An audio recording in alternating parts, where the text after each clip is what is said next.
to another video. So I thought, with it being the month of February, that I would do a Valentine's / romance themed reading vlog. So I had a look at my physical TBR, and then I had a look at some books that have been floating around that I haven't yet got around to reading. So I have like a mini TBR of the romance books that I would like to get read, and then I can let you know if they're worth reading in the month of February or whenever you watch this video. So from my physical TBR, my options are... Also just want to say that I am actually filming this intro after finishing 2 of the books, but we'll pretend that I haven't.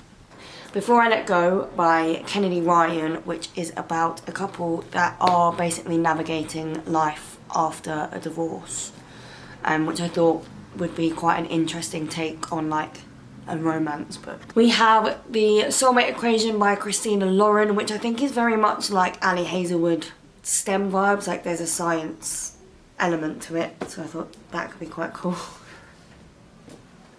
And we have The Game Changer by Lana Ferguson, which I think this is Lana's first time writing a sports romance, so we'll be interested to finally get around to this.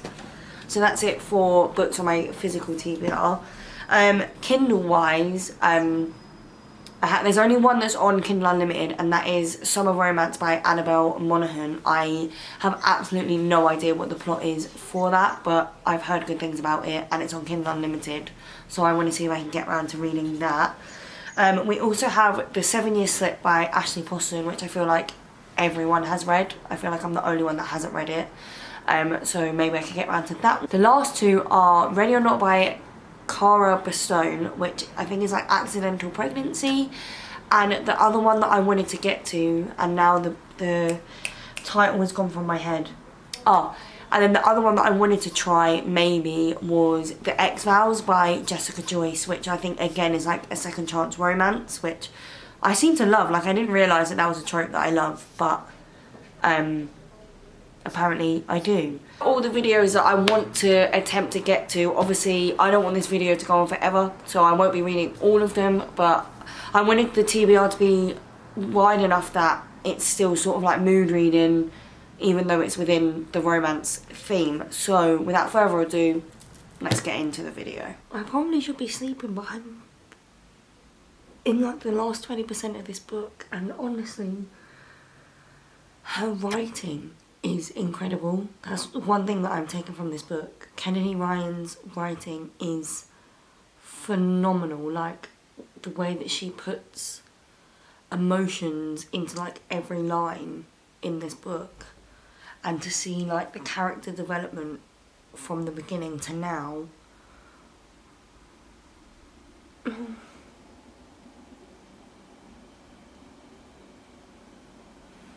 scared. I need to go to sleep, but I want to know what happens. No, this isn't the direction that I wanted it to go in.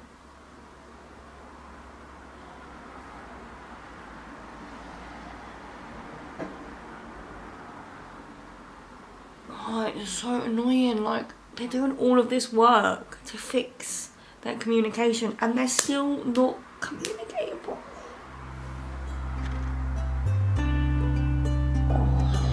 So annoying.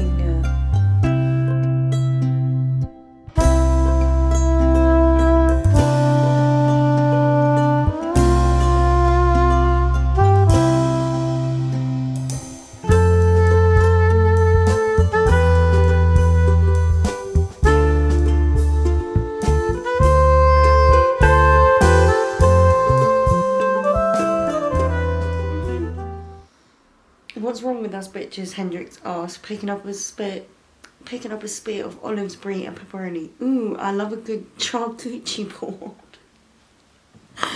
That's funny.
as you probably guessed from my last clip, I have finished Before I Let Go by Kennedy Ryan. I mean, it's probably quite obvious from the reaction that I had how I feel about that book. But for the suspense and to keep you hooked, I will talk about my final thoughts and reviews of all of the books at the end. Okay, so next book options. Physical TBR wise, we have The Soulmate Equation by Christina Lauren and then The Game Changer by Lana Ferguson. And yes, really I should be picking one of these two because obviously I'm on a mission to read all of the books on my physical TBR. But my other options, because I set my TBR at the beginning of this video, we also have The 7 Year Slip, Ready or Not, and Summer Romance by Annabelle Monaghan. Oh, I don't know.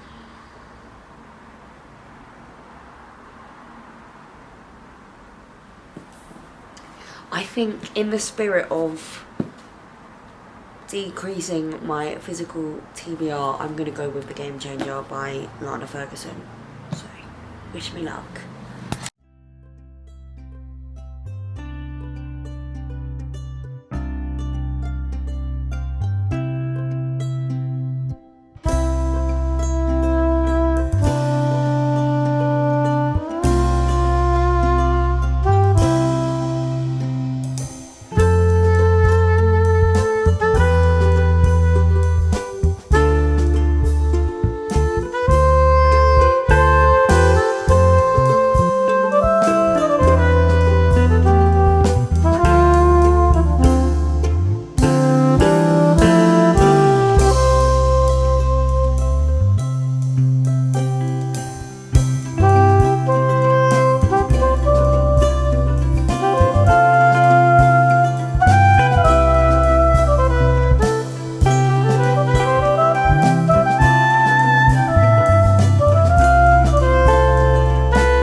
Before I start talking about the book, just so that I can get like a gist for what is going on. So, The Game Changer, essentially we have Delilah Baker, who is a baker, which is very funny, and she has like a network TV baking show called Whiskey Business, which is again really funny.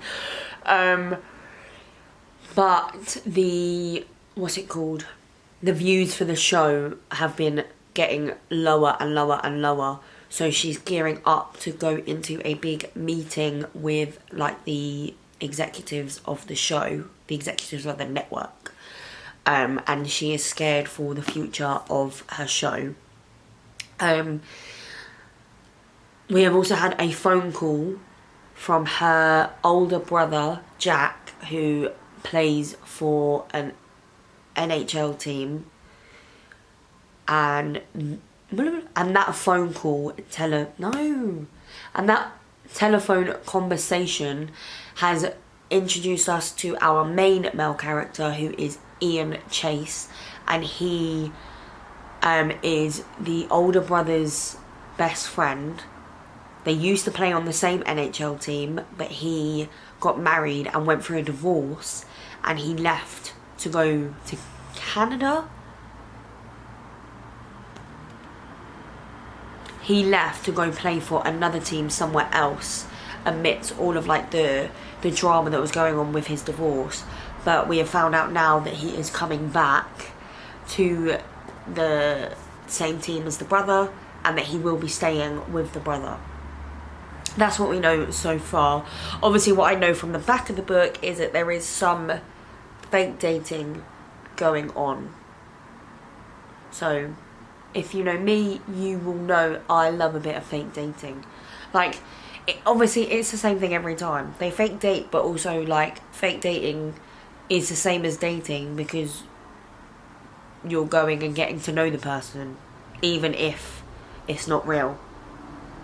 So like, I see the flaws with fake dating, but I love fake dating anyway. But sometimes I feel like it can be done a little bit wrong. So, but I mean, Lana has not steered me wrong once yet. I said this is the third book of hers that I'm reading, but I really, really enjoyed the other two. So I am 117 pages into The Game Changer. We're like getting into the meaty part of the plot now.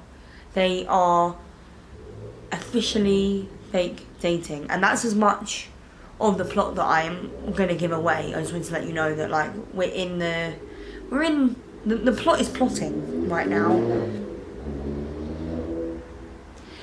The one thing I'm sorry that I'm having problems with, and I'm sorry to anyone out there that I might offend, but his name is Ian.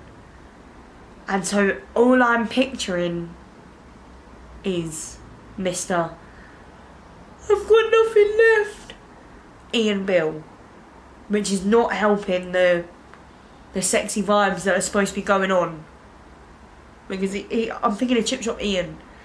It's not good. Like Ian, who? There are so many good names out there.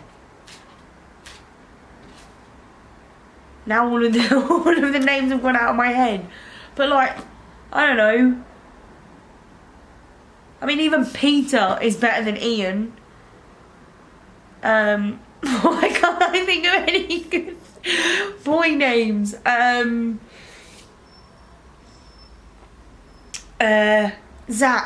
Zachary, Liam, Carter, Theo, Will. Who else is there? Frank. I mean, even Frank would be better than Ian. Ian, why? Ian, like, a cool name in America. Like, am I just completely missing the mark? And like, if you're American, Ian's cool. Because it's not. Greg would be a cool name. Ian. Anyway, so if I like zone out, I might just have to change his name.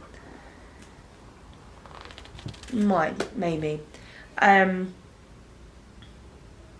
And for anyone that has read this, there is like one nickname / phrase that he keeps calling her. And at this point, like at one point it was said like 6 times in one chapter. That was annoying me. Other than that, it's fun. I love Lana's writing style. I'm interested to... I say I'm interested to see where the plot goes. It's a fake dating romance. Like, we know where the plot is going to go. But I'm excited to see it develop between the two characters. And I quite like that as a female main character, she's not like scared of like her femininity. You know, like sometimes a fake dating can be written where it's like, oh, like he wouldn't find me attractive, like I'm so ugly. But she's sort of written in a way where she's like, I'm just gonna flirt with him and like see how it goes. Like, I know what I've got. So that's quite refreshing. I think some of my favourite parts of like fake dating are like when there are other people in it that are like making the characters jealous. So like there was a scene in here where one of his teammates starts asking questions about her, being like, yeah, she's not the same, like no. And one of his teammates was talking about her, being like, yeah, like she's really grown up, hasn't she? Wink, wink, wink, wink. She's grown up into a really fine young woman, and he was not happy. It made him a bit feral. I like that. They're the scenes that I like. So yeah, give me more. Eating it up. I don't actually know what's fucking wrong with me. Anyway, my phone is popping off. I'm gonna get back into reading. Yeah, I love reading. Oh, what is wrong with me today? I don't even know.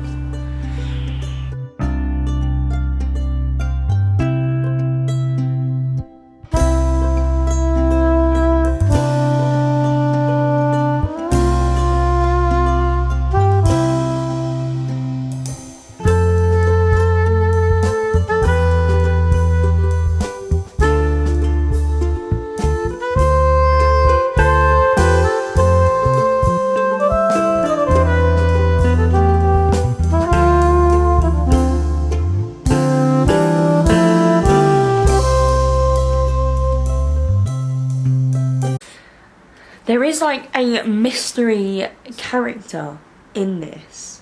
And when I say mystery character, I don't mean it like, I mean like a character that keeps getting brought up, and a situation that keeps getting brought up, and then another situation that keeps getting brought up. But there's like, it's not being answered yet. And obviously I get that that's the point and that's the plot. But it's like, I want to know. Which I mean is a good thing, because it makes me like want to read the pages. But yeah, just thought I'd update you with that. I don't know.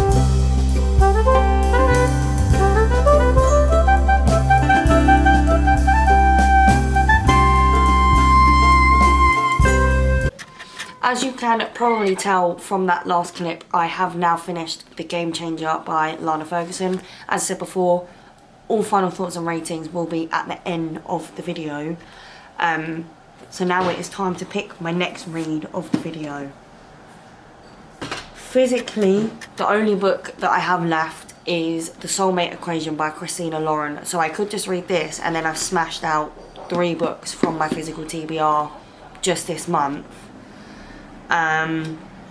Or I've got my Kindle options, which I could be swaying towards Summer Romance by Annabelle Monaghan, but I'm not too sure. You know what? I'm going to put it down to a very quick vote right now. Bella? Yeah.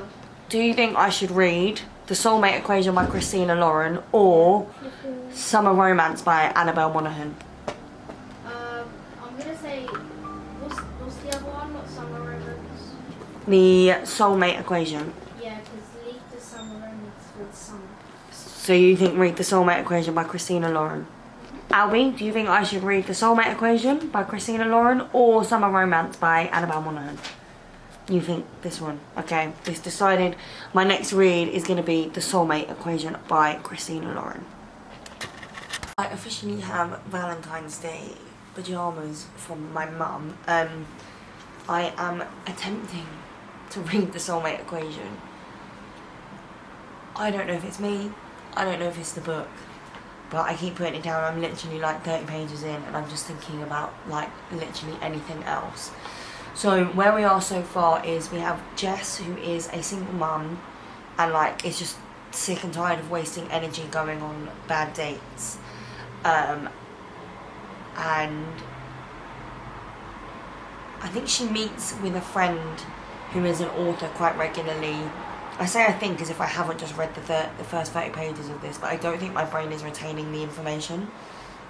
So they meet in a coffee shop quite regularly because her friend is writing her next novel, and the same like guy comes in every time that they're there, and they've nicknamed him Americano, and he's like a businessman, very serious. And the rumour is that he is like a matchmaker. And so one day Jess stops him and is like, we need to know, like, are the rumours true? Are you a matchmaker? And he's like, where did you hear like the rumours from? Blah blah blah blah. They end up being invited by him to go to the lab where they're going through like the trial process of starting like an app or a company where you can be genetically matched to your soulmate. She overhears him basically saying, oh, using them will be good for the trials. And then the other guy is like, oh, what, are they ugly? And he's like, no, but just completely average looking, which, it's mean. And obviously where this is going is that they are obviously going to be matched up to be genetically compatible. I just don't know if I care.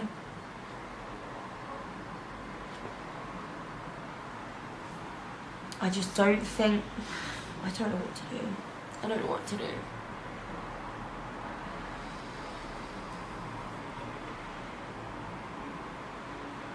I might just have to try and read a few more pages and then see where I go. I don't know, guys. Maybe I'm just all, I'm trying to do a romance reading vlog, but maybe I'm just all romanced out. I just don't think I want any more cutesy romance.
Persevered, right? Wait, let me turn my feet off. I persevered.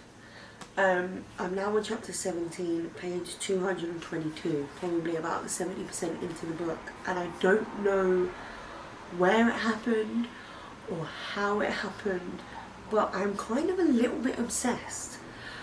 I mean, he hasn't, I will say, like, I was reading it and he hadn't done much to, like,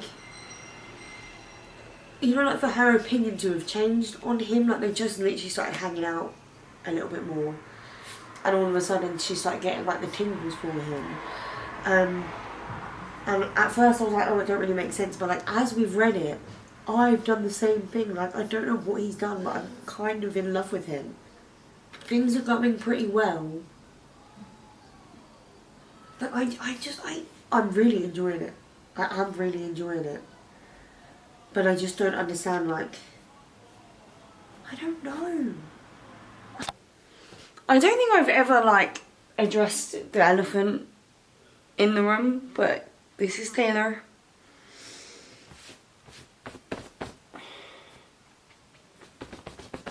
Okay, the next book of the video.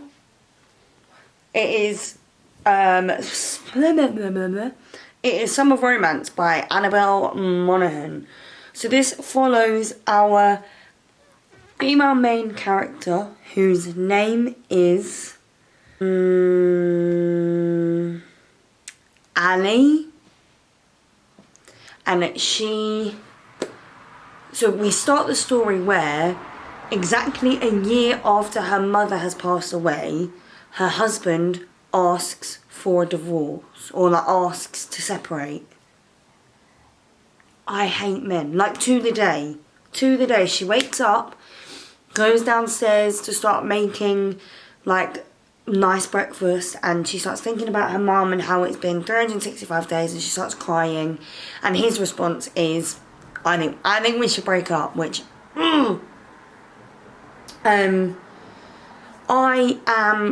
I'm annoyed because clips from the first book that I read in this vlog, Before I Let Go, I deleted. So I don't actually know until I've edited it what clips are left and what thoughts are left. But this is another one where I'm enjoying the fact that it's an adult relationship, and the conflicts that are coming up are more adult. Like, I'm not, like, with college romances, I'm not saying that they don't have, like, adult problems, but it's very refreshing, actually, and I'm surprised by how much I'm enjoying. A lot of these have been adults, actually. Some of the quotes in this, I'm not gonna lie, I am about 70% in, because I am terrible at picking up the camera, especially when I'm just, like, chilling and I'm enjoying a book so much. But some of the quotes in this are absolutely gorgeous. I highlighted one that was like, I take his hand in mine and I feel relieved. It's like being plugged back into an energy source. Like, that to me is just so simple, but means so much. Like, being around someone that feels like an energy source, like that is just probably one of the highest, highest kind of praises. Like, I want to be someone's power source. Like, I love that. Because you never want to be someone that drains people's energy. So I love that.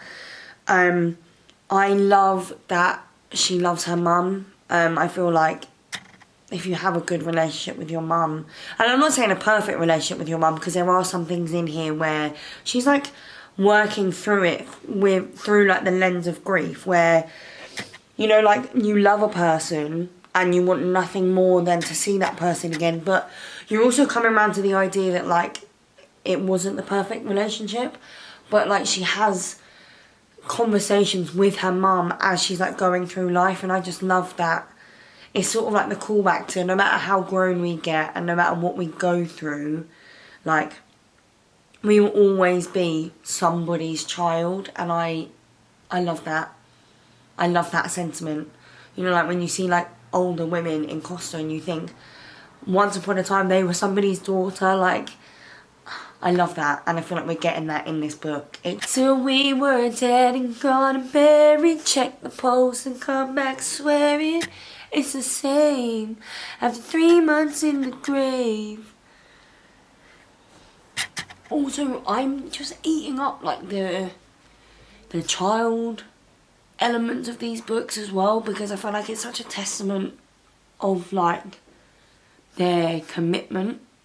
Like, I saw a TikTok earlier that was like, single dad trip this, single dad trip that, give me the single mum, and I'm loving like the I love you and I love your family. Like, yeah, again, it's very like bare minimum, but I love reading about a man that's like, I love you and I love every single part of you. Like, I want to get to know your kids and I just want to like blend in like with your family. I'm really loving that at the moment. Really loving that. Man's books, they have like this thing where they're like, this is as far as like this relationship can go, or like this is like our time limit per se. And you're reading it and you're just thinking, who are you kidding? You're lying to everyone. You're lying to me. I'm not an idiot, but you're lying to me.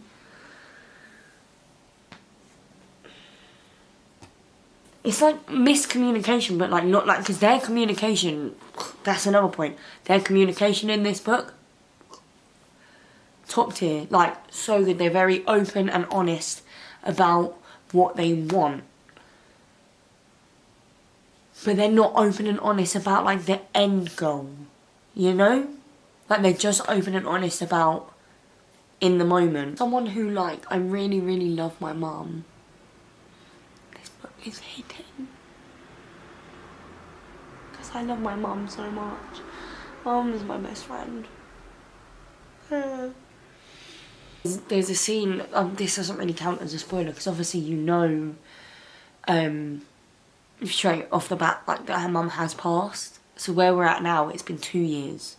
So yeah, it's been 2 years since her mum passed. And someone apologises. Someone like says to her, like, oh, I'm sorry, I didn't realise. I'm sorry for your loss. And her ex goes, it's been 2 years. As if that is any measure of like where you should be at with your grief. 2 years. 2 years. That's basically the same as 2 days.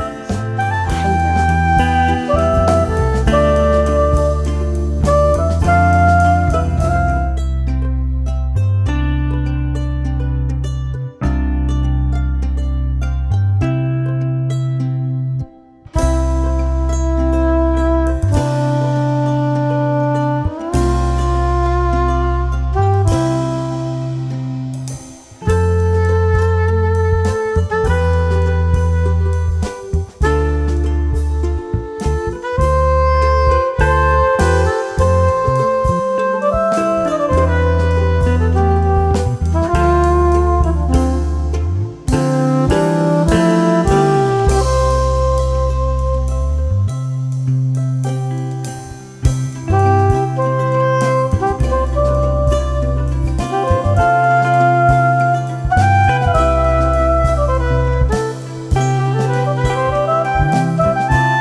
possibly shouldn't sit in the one space in my room that makes me look backlit, because obviously the window, but I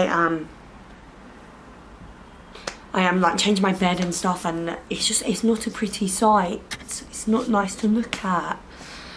So in an interesting turn of events, a lot of like my romances were getting too samey. So I'm reading something that has like a romance subplot, but it's not like your stereotypical like contemporary romance, and that is The Favourite by Lane Fargo. Can't lie, the only reason I wanted to read this was because I saw Sarah Caroli read it in her video, and it's a bit like Regina George. When I see Sarah Caroli reading a book, I also want to read the book, because I've not had an original thought in my life ever. To the world, they were a scandal. To each other, an obsession. I am about 10% in, because I started it last night before I went to sleep. Yeah, about 10%. Where we're at the moment is that you get like, before each chapter, you get like a mini like interview excerpt? I think that's the right word. Of people that were like in their lives, telling the story of them like back then. And then the actual chapters are from her point of view. So our female main character is a ice dancer, which we've just learned is different than like a pairs skating duo, because it's not about lifts and tricks, it's about actual like technical dancing on ice. And then our main male character is a boy who was... he's in care, like he's in a foster home, and he basically like has a crush, and he's like, they say, imagine being that down bad that you learn how to dance on ice just to like spend more time with the girl that you have a crush on. So that's sort of where we're at the moment. They're like 16 and like in love with each other, I think you would say, but they're very, very broke, and they're trying to become like professionals in skating. Harry, I miss you. I am out of breath. I've just come back from the gym, and then I had to change my bed, which is a workout in itself. I'm on chapter 28. I am 36% into this, and juicy. It's not going how I was expecting it to go. Oh my god. It very much Daisy Jones and the Six vibes, in the sense of like, you know, it being a slice into like these people's lives, and like the whole like Hollywood series that Taylor Jenkins Reid was doing. Like I love that, but just so good, like so addicting. And I for some reason love ice skating as like a plot. Ice Princess has been like one of my top films since the day. You want to ride the Zamboni? Like there is something about an ice skating subplot that I love. There is something about people being so dedicated to their craft. It really does motivate me, and it did actually in fact motivate me in the gym today, because I was like, would our FMC give up? No, she would not. She would keep going.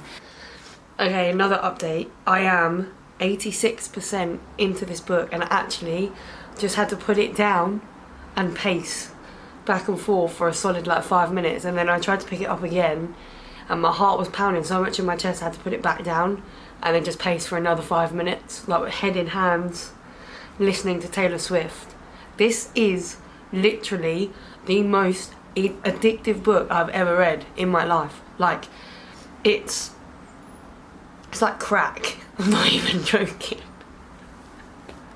The twists and the turns in this book, there's the dog, like I honestly could not tell you in what direction this book is going to go into next. In book form, this is the most addictive, like toxic, it's so toxic, but it's so good. Like I'm scared to finish it. The most recent thing that's just happened, obviously I can't tell you because I don't want to spoil this book for you, but it's just so gut-wrenching and not what I was expecting at all. Like, these feel like real people, and I'm just watching like their lives, and I'm just watching like this train wreck, and I can't look away. Okay, so I finished The Favourites. I will attempt to put my Fable review here. But it was incredible. Like, I genuinely feel like somebody just planted me into a world where these characters were all real, and like the drama, like all of it, the way it wrapped up, like it was a 6-star read. Like, that was just absolutely bloody incredible. I really need everyone to go out and read, especially if you are a fan of Taylor Jenkins Reid and like her Hollywood era, like Hollywood series that she did. Final book of the vlog, which is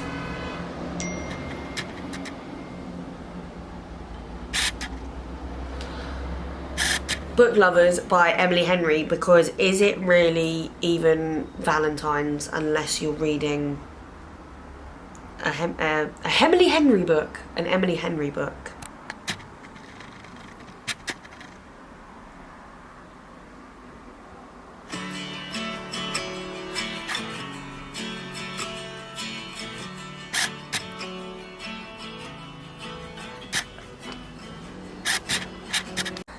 Okay, so I am on chapter 9, I'm 30% in.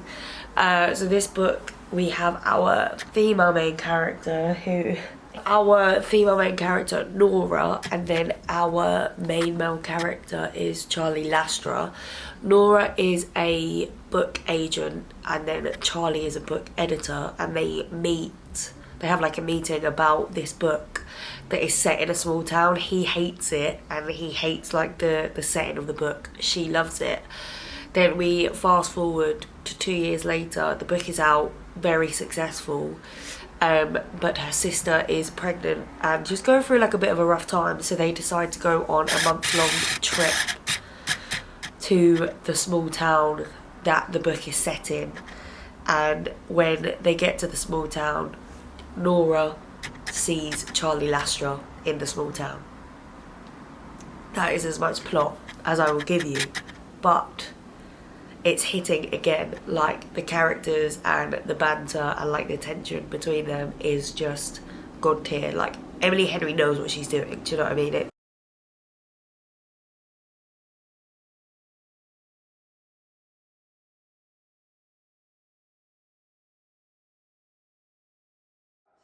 I kid you not, I was like getting dressed, which I was wearing white pants tonight, of course. As soon as I started getting ready, I was like, oh no.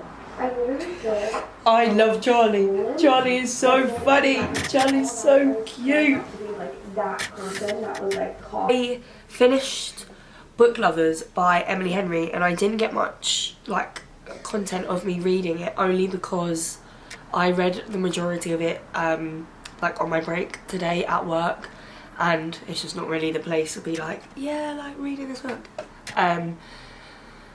But I also then, when I finished work, managed to fit in a short story by Abby Jimenez as well. So now that I'm done, I just wanted to do like a wrap up of all of the romance books that I read in this video. So we started with Before I Let Go by Kennedy Ryan. I settled on a 3.75 stars, maybe a 4. It was just like a bit slow to get into, and then even then when I was in it, like I was enjoying it, but I feel like I could have been enjoying it more. We have The Game Changer by Lana Ferguson. I rated this one a 3.5 star. Again, like there was nothing like actually wrong with it. It was like a fun, easy read. I enjoy Lana's writing style. I find her really digestible. It just wasn't like life-changing. We read The Soulmate Equation by Christina Lauren. Now, I loved this book. I loved our female main character. I loved our male main character. Then we had Summer Romance by Annabelle Monaghan. I loved this story. I ended up giving this a 4.75 stars. Want to Read More by Annabelle Monaghan. Then we have The Favourite by Lane Fargo. 6 star. 6-star read. Not necessarily a romance book, but has romance in it nonetheless, and I just needed something to break it up, and I thought if I didn't include it in this video, I don't know what like video it would fit into, and I wanted to document it and talk about it. Incredible, like actually incredible. Then we have Book Lovers by Emily Henry. This one took me by surprise. I was worried that I had like peaked too soon with Emily Henry's best books. This has just solidified to me that all of Emily Henry's books are her best books. And then to finish it, we have The Full Risk by Abby Jimenez, which is a short story, but it's like an Amazon original story. It's only like 80 pages, so I've given it a 3 stars, but technically like it would be like a 2.5, just because in 80 pages they meet and fall in love. But they are, how many books did I read? 1, 2, 3, 4, 5, 6. They are the 6.5 books that I read for like this little Valentine's themed vlog. I actually really enjoyed every book that I picked up. There wasn't a single DNF. There wasn't a single book that was lower than a 3-star. So quite successful. And I feel like you do have to be quite careful when you're picking up a romance, because a lot of times you can border on the cheesy aspect. Were some of these probably cheesy? Yeah, but that's what you're signing up for. And I feel like as long as you go into romance books knowing that you're signing up for a bit of like a cheese fest, there's no harm. But yeah, that's everything from me. Don't forget to like and subscribe. If you made it this far, thank you so much. I really appreciate it. And I will hopefully see you in my next video.